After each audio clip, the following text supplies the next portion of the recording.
نصلي ونسلم على رسوله الأمين والعاقبة للمتقين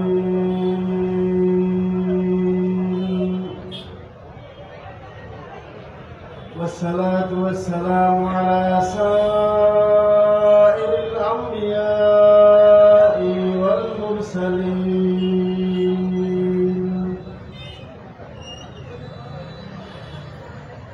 والطيبين الطاهرين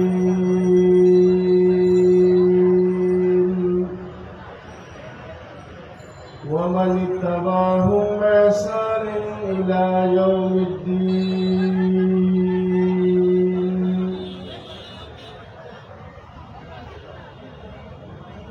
أما بعد فأعوذ بالله من الشيطان الرجيم.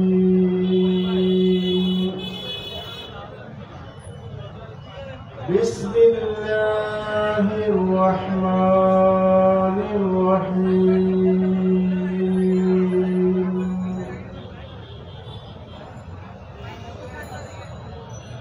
إن الله وملائكته يصلون على النبي يا أيها الذين آمنوا صلوا عليه وسلموا تسليما. صلى الله على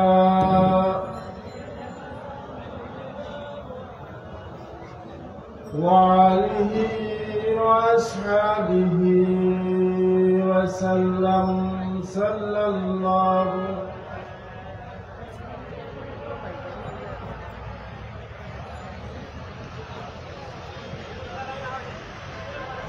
والدجى بجماله حسنت جميع خصاله. صلوا عليه وآله. हजरत मेराज चले बलगल उला बिकमालिही. रोशन हुआ सारा जहां कशफत दुजा बिजमालिही. बलगल उला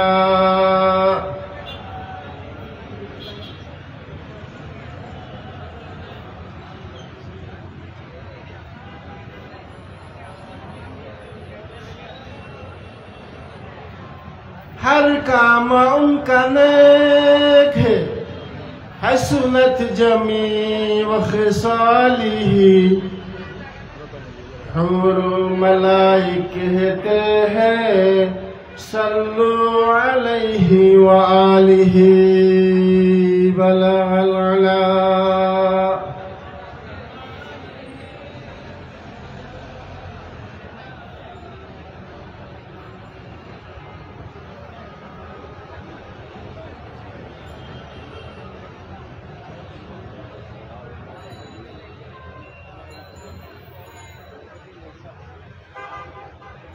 ধনিয়ালাপাড়া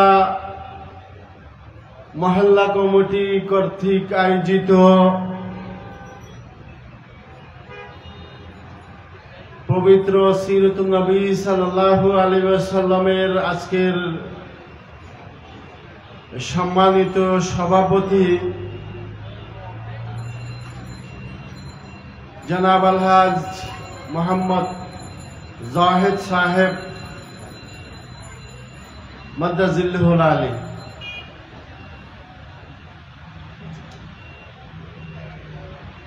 সুদূর চুয়াডাঙ্গা থেকে আগত প্রখ্যাত ওয়াইজুদ্দিন হযরতুল আল্লাম মাওলানা মাহমুদুল হাসান দামাত ইকবালাকুম।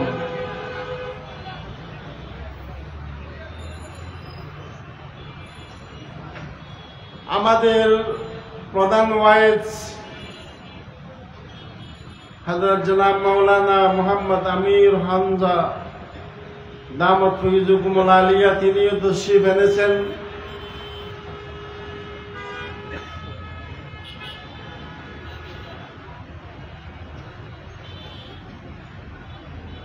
অত্র মহল্লা কমিটির সমস্ত সদস্যবৃন্দ,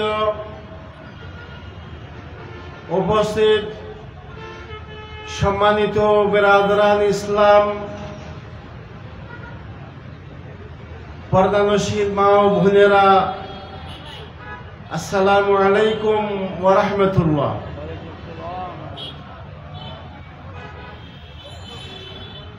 আমি সর্বপ্রথম আল্লাহ সুবহানাহু ওয়া তাআলার দরবারে লাখ কোটি শুকরিয়া আদায় করছি। আজকের এই পবিত্র মাহফিলে আমাদেরকে আসার, বসার, আলোচনা শোনার যে মাবুদ তৌফিক দান করেছেন তার দরবারে সবাই বড় করে বলি আলহামদুলিল্লাহ।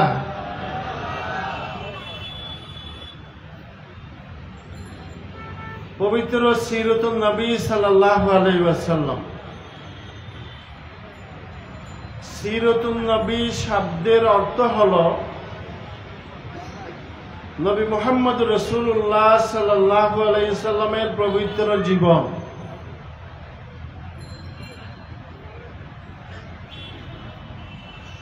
রাসূলুল্লাহ সাল্লাল্লাহু আলাইহি সাল্লামের জীবনই হলো পরিপূর্ণ, পূর্ণাঙ্গ মানব জাতির জন্য আদর্শ। শুধু আদর্শ নয়, উত্তম আদর্শ। পবিত্র কোরআন শরীফের ভাষায় লাকাদ কানা লাকুম ফি রাসূলিল্লাহি উসওয়াতুন হাসানাহ, সর্বোত্তম আদর্শ বলা হয়েছে। আল্লাহর রসুলকে পিতা হিসেবে আদর্শ, অভিভাবক হিসেবে আদর্শ, শিক্ষক হিসেবে আদর্শ, রাষ্ট্রনায়ক হিসেবে আদর্শ, দুনিয়ার যত রকমের নীতি রয়েছে প্রতিটি ক্ষেত্রে, প্রতিটি স্তরে রাসূলুল্লাহ সাল্লাল্লাহু আলাইহি সাল্লাম হলেন আমাদের জন্য উত্তম আদর্শ। আল্লাহ রসুল সাল্লাল্লাহু আলাইহি ওয়াসাল্লামের মুহাব্বত, ভালোবাসা, এটা হলো ঈমানের দাবি। বুখারী শরীফের দ্বিতীয় হেডলাইন হুব্বুর রাসূল মিনাল ঈমান। আল্লাহ রসুল সাল্লাল্লাহু আলাইহি সাল্লামের মুহাব্বত, ভালোবাসা, এটা ঈমানের অংশ। যার মধ্যে রাসূলুল্লাহ সাল্লাল্লাহু আলাইহি ওয়াসাল্লামের মুহাব্বত যত বেশি হবে, তিনি হলেন রাসূল সাল্লাল্লাহু আলাইহি সাল্লামের প্রকৃত আসল হকদার উম্মত। আল্লাহ সুবহানাহু ওয়া তাআলা রসুলের মুহাব্বতকে ঈমানের অংশ করে দিয়েছেন। রসুলের জন্ম থেকে দুনিয়া থেকে বিদায় নেওয়া পর্যন্ত পরিপূর্ণ জীবন, এই আলোচনা করাও এটা ঈমানের অংশ। হাজার বছর ধরে সারা বিশ্বের মধ্যে হাজার ভাষায় রাসূলুল্লাহ সাল্লাল্লাহু আলাইহি ওয়াসাল্লামের জীবনী আলোচনা হয়েছে, কিয়ামত পর্যন্ত হবে। এবং দুনিয়ার যত ভাষা রয়েছে প্রতিটি ভাষায় রসুলের জীবনী লেখা হয়েছে, লেখা হচ্ছে, কিয়ামত পর্যন্ত লিখতে থাকবে। কিন্তু কোন বক্তা এবং কোন লেখক এই কথা দাবি করতে পারে নাই যে রাসূল সাল্লাল্লাহু আলাইহি ওয়াসাল্লামের জীবনী আলোচনা শেষ হয়ে গেছে, আর আলোচনা করার কিছু বাকি নাই, এইরকম কোন কেউ দাবি করতে পারে নাই, কিয়ামত পর্যন্ত পারবে না। কারণ আল্লাহ সুবহানাহু ওয়া তাআলা যেমন মহান, আল্লাহ রাসূল সাল্লাল্লাহু আলাইহি ওয়াসাল্লামের জীবনী মহান। সবাই বলেন সুবহানাল্লাহ। রাসূলকে কিভাবে মহব্বত করতে হয়, ভালোবাসতে হয়, ইজ্জত সম্মান মর্যাদা দিতে হয়, সেটা আমাদেরকে শিখতে হবে রাসূলুল্লাহ সাল্লাল্লাহু আলাইহি ওয়াসাল্লামের জীবন থেকে এবং সাহাবায়ে কেরামদের কাছ থেকে। তিরমিজি শরীফের মধ্যে একটি অধ্যায় আছে যেটাকে আরবিতে বাব বলা হয়, বাবু মা জা ফি মিলাদিন নবী সাল্লাল্লাহু আলাইহি ওয়াসাল্লাম। ওই অধ্যায়ের মধ্যে আল্লাহ রাসূল সাল্লাল্লাহু আলাইহি সাল্লামের মিলাদ সংক্রান্ত যে সমস্ত হাদিসগুলো এসেছে ওই হাদিসগুলো বর্ণনা করা হয়েছে। সিরাত নবী সাল্লাল্লাহু আলাইহি সাল্লাম যদি কেউ রাসূলের জীবনী লেখে, তাহলে রাসূল সাল্লাল্লাহু আলাইহি সাল্লামের মিলাদ থেকে শুরু করতে হবে। কোন মানুষের জীবনী যখন লেখা হয়, ধরুন আমার জীবনী কেউ লিখতে চায়, তাহলে আমার জন্ম থেকে শুরু করতে হবে। তদ্রূপ রাসূল সাল্লাল্লাহু আলাইহি সাল্লামের মিলাদ সংক্রান্ত আলোচনায় এসেছে হযরত উসমান রাদিয়াল্লাহু তাআলা আনহু একজন সাহাবাকে জিজ্ঞাসা করলেন যে বয়সে কে বড়, বয়সে কি আপনি বড় না রাসূলুল্লাহ সাল্লাল্লাহু আলাইহি ওয়াসাল্লাম বড়? এই কথা হযরত উসমান রাদিয়াল্লাহু তাআলা আনহু জিজ্ঞাসা করলেন। সাহাবায়ে কেরামের আকীদা, ভক্তি, শ্রদ্ধা, মুহাব্বত, ভালোবাসা দেখুন কেমন। বয়সে ওই সাহাবী রাসূল সাল্লাল্লাহু আলাইহি সাল্লাম থেকে বড় ছিলেন।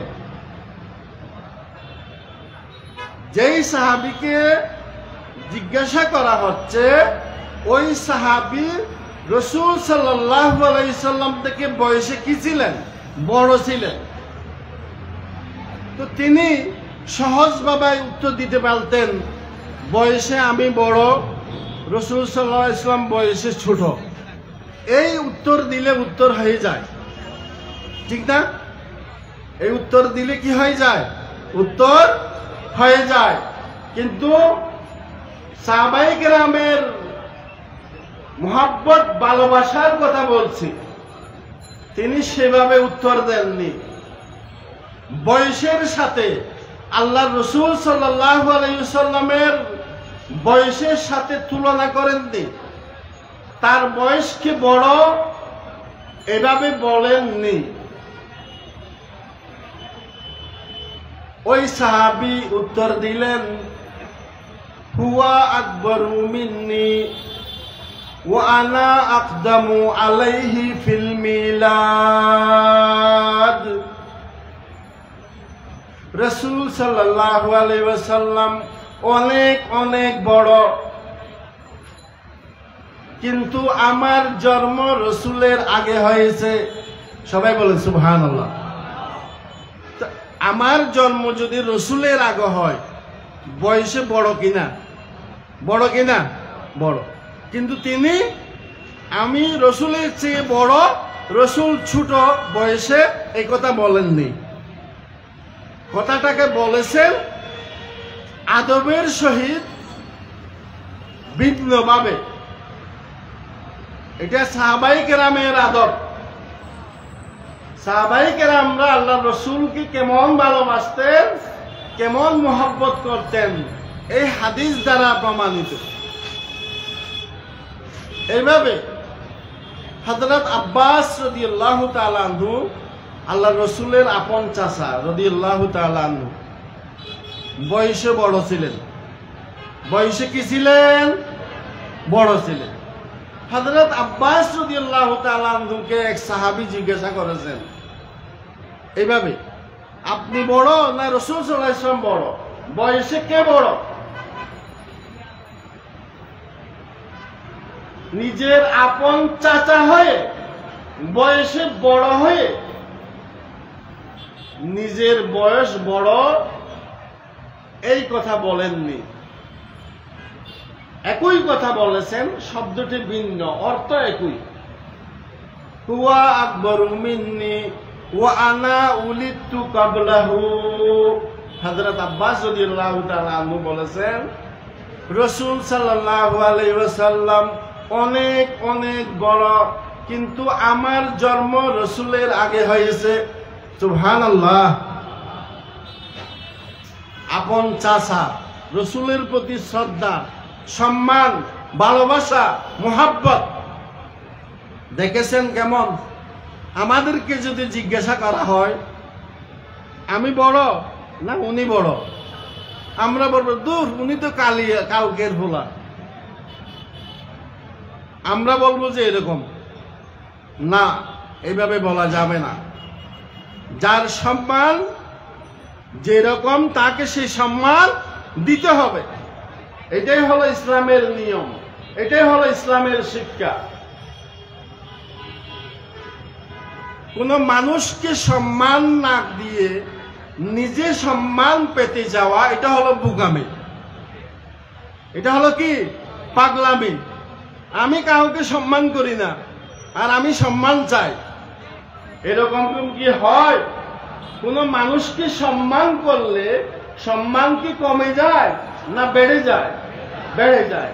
আমি যখন মানুষকে সম্মান করব, শ্রদ্ধা করব, ভালোবাসবো, মুহাব্বত করব, ইজ্জত করব, তখন লোকেরাও আমাকে কি করবে? সম্মান করবে। কিন্তু আমরা ইসলাম থেকে, আল্লাহ রসুলের জীবনী থেকে, এই শিক্ষা থেকে অনেক দূরে। আজকের আলোচনা শুধু শুনলে হবে না, যেই কথাগুলো আমি বলছি এগুলো আমাদেরকে আমল করতে হবে। কি করতে হবে? আমল করতে হবে।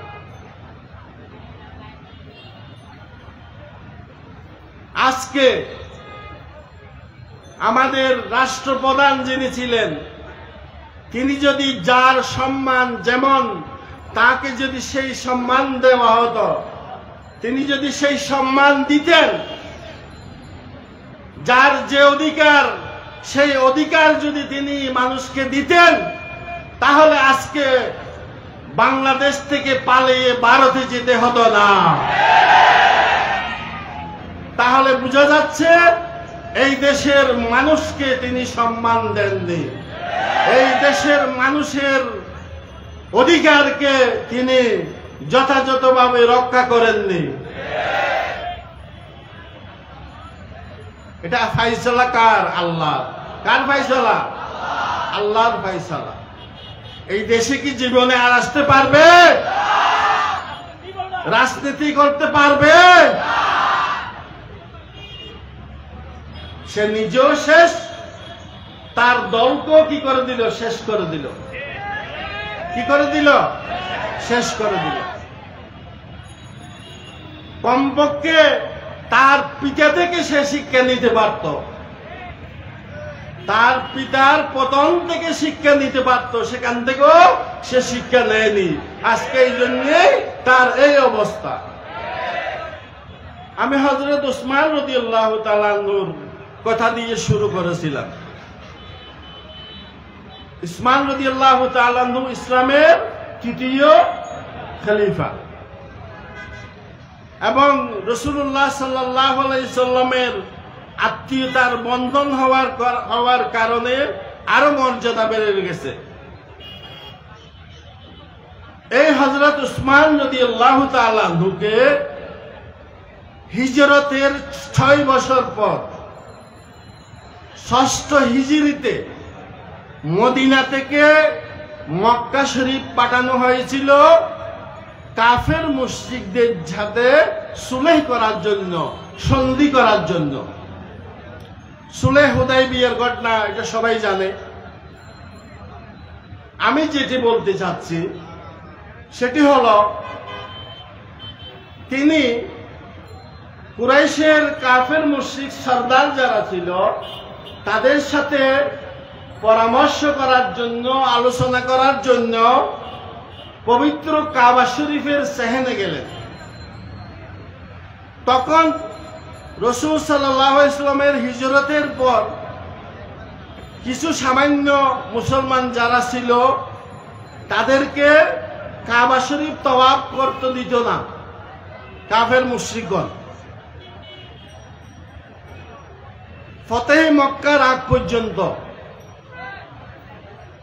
মক্কা বিজয়ের আগ পর্যন্ত মুসলমানদেরকে স্বাধীনতা দিত না, তওয়াফ করতে দিত না। যেভাবে বিগত 16 বছর আমাদেরকে কথা বলতে দেয় নাই,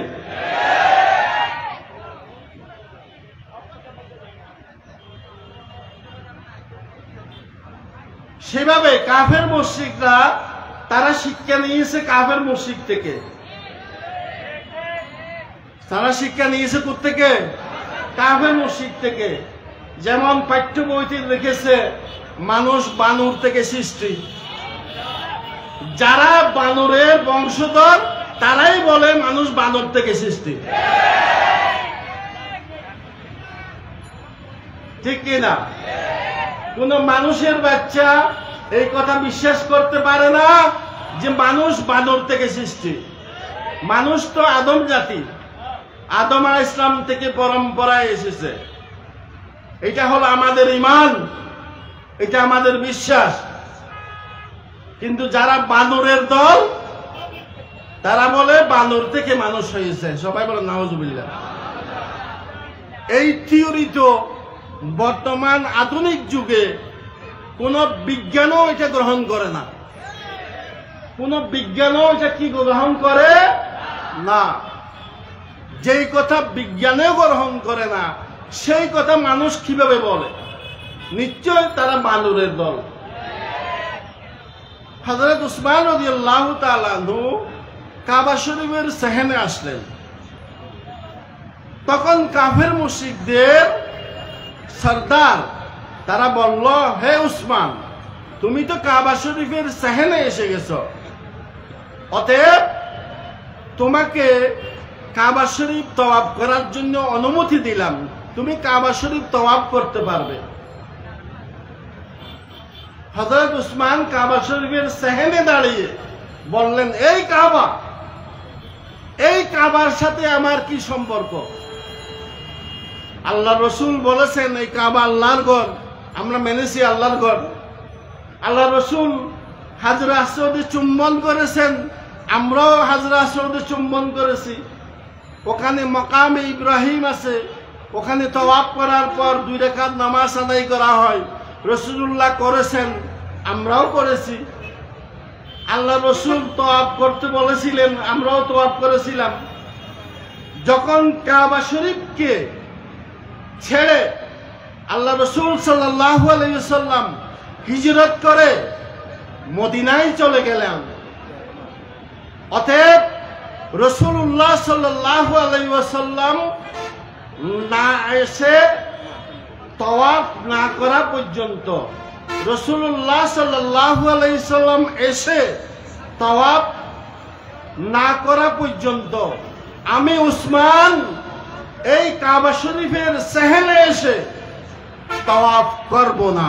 সবাই বলেন সুবহানাল্লাহ। ওয়াল্লাহ লা আতুফু হাত্তা ইয়াতুফা মুহাম্মদ সাল্লাল্লাহু আলাইহি ওয়াসাল্লাম। আল্লাহর কসম, আমি এই কাবা শরীফকে তওয়াফ করব না যতক্ষণ না রাসূলুল্লাহ সাল্লাল্লাহু আলাইহি ওয়াসাল্লাম এসে এই কাবা শরীফ তওয়াফ না করেন। সবাই বলেন সুবহানাল্লাহ। এটা কি হযরত উসমানের মুহাব্বতের ভালোবাসার পরিচয় নয়? এটা কি ঈমানের দাবি নয়? অবশ্যই ঈমানের দাবি। এইভাবে রাসূলুল্লাহ সাল্লাল্লাহু আলাইহি সাল্লামের প্রশংসা করা, আলোচনা করা, রাসূল সাল্লাল্লাহু আলাইহি ওয়াসাল্লামের জীবনে আদর্শ বর্ণনা করা, এগুলো সব ঈমানের অংশ। কিসের অংশ? ঈমানের অংশ। কারণ আমরা যে ঈমানের কথা বলছি, সেই ঈমান আমরা পেয়েছি কার মাধ্যমে? রাসূলুল্লাহ সাল্লাল্লাহু আলাইহি ওয়াসাল্লামের মাধ্যমে। যেই কোরআনের কথা বলি, যে কোরআনের উপর আমাদের ঈমান, এই কোরআন আমরা পেয়েছি কার মাধ্যমে? রাসূলুল্লাহ সাল্লাল্লাহু আলাইহি ওয়াসাল্লামের মাধ্যমে। যে ইসলামী শরীয়ত আমরা পেয়েছি, এই ইসলাম কার মাধ্যমে পেয়েছি? রাসূলুল্লাহ সাল্লাল্লাহু আলাইহি ওয়াসাল্লামের মাধ্যমে পেয়েছি। অর্থাৎ রাসূলুল্লাহ সাল্লাল্লাহু আলাইহি ওয়াসাল্লাম যা যা করার জন্য বলেছেন, করেছেন, সবগুলো হলো ইসলামী শরীয়ত। আর যে সমস্ত কাজ তিনি নিষেধ করেছেন, বারণ করেছেন, নিজে করেন নাই, ওই সমস্ত কাজগুলো হলো ইসলামী শরীয়তের বিরোধী কাজ। এগুলাকে বলা হয় বেদআত। এগুলাকে বলা হয় কি? বেদআত। আমাদের দেশে এখন তো সুন্নতের চেয়ে বেদআতের প্রচলন বেশি হয়ে গেছে। যেই জিনিসগুলো আল্লাহ রসুল করেন নাই, যেই জিনিসগুলো সাহাবায়ে কেরাম করেননি, তাবেঈন করেননি, তবে তাবেঈন করেননি, আইম্মায়ে মুজতাহিদিন যারা, তারা করেননি, ওই সমস্ত কাজগুলো ১৫০০ বছর পর এসে বর্তমানে সাধারণ লোক, কতগুলা লোক মূর্খ জাহেল, তারা এগুলা করতেছে। এগুলো হলো সম্পূর্ণ বেদাত, বেদাত, বেদাত। একদিনের জন্য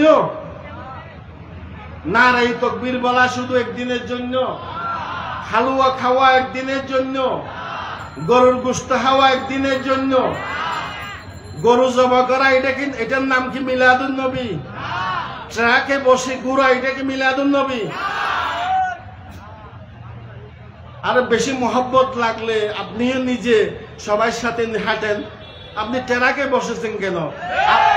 আপনাকে মূর্তি বানানো হয়েছে, মূর্তির মতো ফুল দিয়ে সাজানো হয়েছে। মানুষকে মূর্তির মতো ফুল দিয়ে সাজানো হয়? তা আপনি এখানে কেন? আপনার দেশে করেন না কেন? আপনার দেশে মুসলমান নাই? সেটাও তো মুসলমান রাষ্ট্র। আরো বেশি মহব্বত থাকলে মদিনায় যাই করেন, যেখানে রসুল আছে, সেখানে আসল রসুল মহব্বত হবে। হালুয়া রুটির জন্য, হালুয়া রুটি কামানোর জন্য এই দান্দাবাজি করা, হালুয়া রুটি কামানোর জন্য এগুলা কি করা? দান্দাবাজি করা। এগুলা থেকে আমাদেরকে বিরত থাকতে হবে, সাবধান থাকতে হবে। রাসূল সাল্লাল্লাহু আলাইহি ওয়াসাল্লামের শানে অনেক হাজার হাজার মানুষ কবিতা লিখেছেন। যেমন আমাদের কাজী নজরুল ইসলাম রসুলের উপর অনেক নাত লিখেছেন, লিখেছেন না? অনেক নাত লিখেছেন। কাজী নজরুল যদি রসুলের শানে বাংলাতে নাত না লিখতেন, তাহলে আমরা মুসলমান বাঙালি বাংলাদেশি মানুষ, আমরা ওই দিক দিয়ে অসম্পূর্ণ থাকতাম। এখনো পর্যন্ত কোন মানুষ কাজী নজরুল যতগুলা নাত রসুল রেখেছেন, তার কাছে তারও যেতে পারবে না, এতগুলো তিনি নাত লিখেছেন। তিনি এটা প্রেরণা পেয়েছিলেন কোত্থেকে জানেন? ফুরফুরা শরীফ নাম শুনেছেন? হুগলি জেলাতে আমি গত বছর গিয়েছিলাম। ভারতের হুগলি জেলা ফুরফুরা শরীফ, আবু বকর সিদ্দিক একজন আল্লাহর ওলি, যিনি সৈয়দ আহমদ শহীদ বালাকুটের ওনাদের সিলসিলার লোক।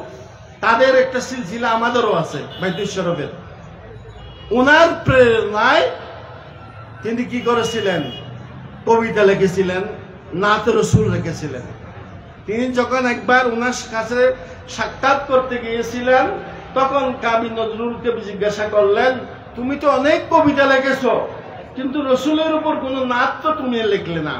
সাথে সাথে উনি বললেন আমাকে একটু কাগজ দেন, কলম দেন, ওখানেই তিনি নাত লেখা শুরু করে দিলেন। সবাই বলেন সুবহানাল্লাহ। এখান থেকে শুরু যাত্রা। যাই হোক, এই দেশে আমরা ইসলাম পেয়েছি পীর আউলিয়ার মাধ্যমে।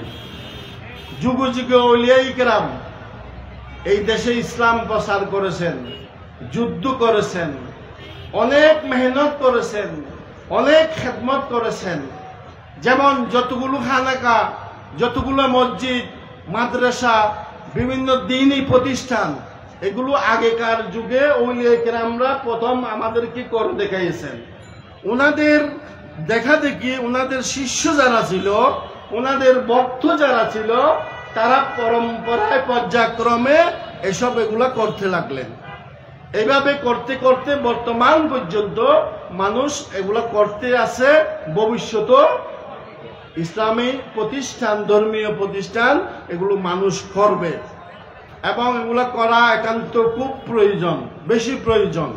কারণ আমরা এমন মুসলমান, আমাদের মুসলমানের প্রকৃত মৌলিক যে জ্ঞান আমাদের থাকার দরকার, এটা ইসলামী শিক্ষা ব্যবস্থা না থাকার কারণে আমাদের ছাত্ররা, আমাদের ছেলেমেয়েরা ইসলামী শিক্ষা থেকে বঞ্চিত। ঠিক কিনা? ইসলামী শিক্ষা থেকে বঞ্চিত, যার কারণে আমাদের মধ্যে দ্বন্দ্ব, আমাদের মধ্যে মতানৈক্য, আমাদের মধ্যে গালাগালি, আমাদের মধ্যে হানাহানি, আমাদের মধ্যে মারামারি, এগুলো বুঝের অভাবের কারণে। কেউ বুঝে, কেউ বুঝে না, এই হলো সমস্যা। তো রাসূলুল্লাহ সাল্লাল্লাহু আলাইহি ওয়াসাল্লাম হলেন আল্লাহর পক্ষ থেকে প্রেরিত পুরুষ এবং আল্লাহর বান্দা, আল্লাহর রাসূল। তার জীবনে আমাদের জন্য পাথেয়, তার জীবনে আমাদের জন্য কি পাথেয়, গ্রহণযোগ্য। অন্য কোন মানুষের জীবন আমাদের জন্য আদর্শ নয়। অন্য কোন মানুষের জীবন আমাদের জন্য কি নয়? আদর্শ নয়। কোন মানুষ যদি, সে আমার উস্তাদ যদি হয়, সে যদি ইসলাম এই শরীয়তের বিরুদ্ধে কাজ করে, আল্লাহর রসুলের সুন্নতের বিরুদ্ধে কাজ করে, তাহলে তার জীবন আদর্শ গ্রহণ করা যাবে না। রাসূলুল্লাহ সাল্লাল্লাহু আলাইহি ওয়াসাল্লামের শানে বললাম যে কবিতা লেখা, এটাও রসুলের মুহাব্বতের পরিচয়। যাদের অন্তরে রসুলের মুহাব্বত থাকবে না, সে কি কবিতা লিখতে পারবে? পারবে? পারবে না। এইভাবে সাহাবায়ে কেরামদের মধ্যে ৪৫ জন সাহাবায়ে কেরাম, এখানে মহিলা সাহাবীও আছে, জিন সাহাবীও আছে, পুরুষ তো আছে, এটা তো সবাই জানে। আল্লাহ রাসূল সাল্লাল্লাহু আলাইহি সাল্লাম হযরত হাসান বিন সাবিত রাদিয়াল্লাহু তাআলা আনহুর জন্য মিম্বর বানিয়েছিলেন, যে মিম্বরে দাঁড়িয়ে কাফের মুশরিকরা রসুলের বিরুদ্ধে যে ব্যঙ্গ কটাক্ষ করছে, এগুলো উত্তর দেওয়ার জন্য কবিতার মাধ্যমে হযরত হাসান বিন সাবিতকে আল্লাহ রসুল নির্দেশ দিয়েছিলেন, হে হাসান, তুমি কাফের মুশরিক যারা আমাকে নিয়ে গালাগালি করে, ব্যঙ্গ করে, কটাক্ষ করে, এই কবিতার জবাব তুমি এই মিম্বরে দাঁড়িয়ে দাও। আল্লাহ রসুল এভাবে তাকে ঘোষণা করেছিলেন এবং তাকে নিজের চাদর মুবারক উপহার দিয়েছিলেন। এভাবে অনেক ওলিয়ে কেরাম শব্দ যুগে চাদর পেয়েছেন, যেটা আল কসিদাতুল বুরদা বলা হয়। যাই হোক, আমি আজকে একটা মহিলা সাহাবী কবি, তার আলোচনা করে আমার কথা আমি শেষ করে দিচ্ছি। যেহেতু আরো দুইজন বক্তা আছেন, আমি তো লোকাল মানুষ, স্থানীয়, তো আমি তো মেহমানও না, আমি হলাম মেজবান। আমি কি মেজবান, অর্থাৎ এই মহল্লাবাসীর মধ্যে আমিও পড়ি, যেহেতু এখানে আমার বাসা, ওই দেখা যাচ্ছে আমার বাসা, কথা বুঝতেছেন? অতএব আমি সময় নষ্ট করলে এটা মেহমানদের সময় ব্যাঘাত হবে। অতএব একটা কথা বলে শেষ করে দিচ্ছি। ওই মহিলার নাম ছিল নাবেগা আল জাদি। নাবেগা আল জাদি, মনে রাখতে হবে, ওয়াজ শুনতে হবে না, মনে রাখতে হবে। তিনি একাধারে 196 লাইন কবিতা লিখেছিলেন রসুলের শানে। আল্লাহ রসুল সাল্লাল্লাহু আলাইহি সাল্লামকে সামনে রেখে 196 লাইনের কবিতা লিখেছিলেন। রসুল সাল্লাল্লাহু আলাইহি সাল্লামের কাছ থেকে অনুমতি চাইলেন পাঠ করে শোনানোর জন্য। রসুল সাল্লাল্লাহু আলাইহি সাল্লাম অনুমতি দিলেন। ওই নাবেগা আল জাদি মহিলা কবিতা পড়লেন। আল্লাহ রসুল সাল্লাল্লাহু আলাইহি সাল্লাম শুনে মুস্কি হাসলেন এবং বললেন, হে নাবেগা, তোমার কবিতা যেমন সুন্দর হয়েছে, আল্লাহ সুবহানাহু ওয়া তাআলা আজীবন তোমার চেহারা সেই রকম সুন্দর রাখুক। এই দোয়া করেছিলেন। এই মহিলা 120 বছর হায়াত পেয়েছিল। কত? 120 বছর। সেই যুগে যারা দেখেছেন তারা বর্ণনা করেছেন 120 বছর আগে যারা দেখেছেন তারা বলেছেন একজন যুবতী মহিলা যেরকম সুন্দর হয় ওই মহিলা সেরকম সুন্দর ছিলেন। সুবহানাল্লাহ। শুধু তাই নয়, এই কথাও বর্ণনা এসেছে ওই মহিলার দাঁত যখন বৃদ্ধ বয়সে পড়ে যেত, আবার গজাইতো, আবার উঠত। সাধারণত কোনো মানুষের দাঁত বৃদ্ধ বয়সে পড়ে গেলে ওই দাঁত আর গজায় না, উঠে না। উঠে? ছোটবেলায় দাঁত পড়লে ওইটা উঠে, বৃদ্ধ বয়সে পড়লে উঠে না। ওই মহিলার বৃদ্ধ বয়সে দাঁত যখন পড়ে যেত আবার উদিত হতো, গজাইত। ইজা সাকাতাত নবাতাত, এটা কিতাবের ভাষা। সিয়রু আলামিন নুবালা কিতাবের নাম। ইমাম শামসুদ্দিন আয-যাহাবী হাদিস এবং উসুল হাদিসের বড় ইমাম ছিলেন। আমি ওনার রেফারেন্সে এই কথা বলছি, এটা কোনো কিচ্ছা কাহিনী নয়। এতটুকু কিতাবের মধ্যে পেয়েছি। কেন গজাইতো এটা তো কিতাবে লেখা নাই। বৃদ্ধ বয়সে দাঁত পড়ে গেলে আবার কেন নতুন ভাবে দাঁত উঠতো এই কথা কিতাবে নাই। আমি যা বুঝেছি তা আপনাদেরকে শোনাচ্ছি। মানুষের যখন দাঁত পড়ে যায় তখন গাল ভেঙে যায়। গাল কি হয়ে যায়? দাঁত পড়ে গেলে মানুষের গাল কি হয়ে যায়? ভেঙে যায়। গাল যখন ভেঙে যায় চেহারার সৌন্দর্য নষ্ট হয়ে যায়, ঠিক কিনা? আল্লাহ রসুল দোয়া করেছিলেন ওই মহিলার চেহারা সুন্দর থাকার জন্য। অতএব কুদরতি ভাবে আল্লাহ রসুলের দোয়া এমন ভাবে কবুল হয়েছে, বৃদ্ধ বয়সে দাঁত পড়ে গেলে আবার নতুন ভাবে গজাইতো। যাতে রসুল সাল্লাল্লাহু আলাইহি সাল্লাম দোয়া করেছিলেন, আজীবন তোমার চেহারা সুন্দর থাকুক। এই বৃদ্ধ বয়স দাঁত গজে ওই মহিলার চেহারা সৌন্দর্য থাকতো। সবাই বলেন সুবহানাল্লাহ। সম্মানিত উপস্থিতি, আবারও বলছি, বিশিষ্ট উলামায়ে কেরাম আছেন, প্রধান ওয়াইজ আছে, সেই জন্যে যে কোনো সময় ডাকলে আমাকে পাবেন। ওনাদেরকে সব সময় পাবেন না, কারণ ওনাদের বাড়ি চট্টগ্রামে নয়, আমার বাড়ি চট্টগ্রাম। অতএব আমাকে পাবেন। তাই আমি আর দীর্ঘায়িত করছি না। আল্লাহ সুবহানাহু ওয়া তাআলা আমাদেরকে আল্লাহ রসুলের প্রকৃত উম্মত, প্রকৃত ভালোবাসা, প্রকৃত মুহাব্বত যেভাবে কোরআনে বর্ণিত হয়েছে, যেভাবে সহিহ হাদিসে বর্ণিত হয়েছে, সেইভাবে রাসূলুল্লাহ সাল্লাল্লাহু আলাইহি সাল্লামের মুহাব্বত আমাদের অন্তরের মধ্যে আল্লাহ তাআলা জাগিয়ে দিক। সবাই বলেন আমিন। আল্লাহর রসুলের মুহাব্বত নিয়ে দ্বীন ইসলামের খেদমত যেন আমরা করতে পারি সেই তৌফিক আমাদেরকে দান করুক। সবাই বলেন আমিন। এই মাহফিল যারা আয়োজন করেছেন, যারা সহযোগিতা করেছেন, তাদের দিলের মনের বাসনা আল্লাহ তাআলা পূর্ণ করে দিক। সবাই বলুন আমিন। আমিও সকলের জন্য দোয়া চাচ্ছি। বহুদিন ধরে আমি একটা অসুস্থ, সেই সুস্থতার জন্য আমি দোয়া চাচ্ছি সকলের কাছে। এই দোয়া করে, দোয়া চেয়ে আপনাদের কাছ থেকে আমি আজকের মতো বিদায় নিচ্ছি। ওমা তৌফিকি ইল্লা বিল্লাহ, আলাইহি তাওয়াক্কালতু ওয়া ইলাইহিল উনীব। আসসালামু আলাইকুম ওয়া রাহমাতুল্লাহি ওয়া বারাকাতুহু।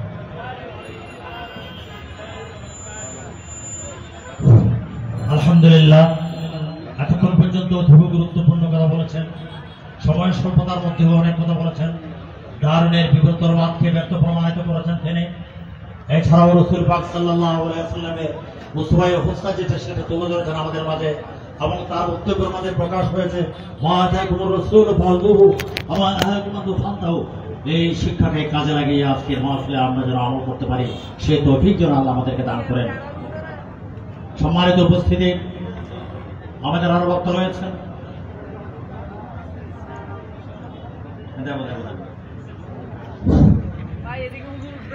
আপনাদের জন্য একটা ঘোষণা রয়েছে। সম্মানিত উপস্থিতি, 22 তারিখ, আগামী 22 তারিখ পারওয়ালা